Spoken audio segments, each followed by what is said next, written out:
How to create recurring tasks in Asana 2025. In this video, what we're going to be doing is we're going to be talking about Asana and how you're going to be creating recurring tasks in it. So to do so, first of all, what you're going to do is you're going to add a task over here, right? So let's say I'm going to call it editing. Now, once you add editing over here, you're going to click on it. And once we're over here, you're going to add subtasks into it. So, add whatever subtasks you want. Now, here are our subtasks, all right? Now, once this is done, what you can actually do is you can create follow-up tasks over it. So what this does is it starts creating your recurring tasks, okay?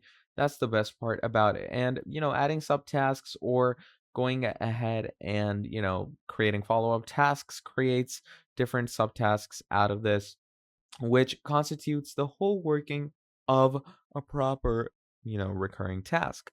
So that is pretty much the main idea of how you're going to create recurring tasks on Asana. Thank you for watching this video till the end, and I'll see all of you next time. Have a great day. Goodbye.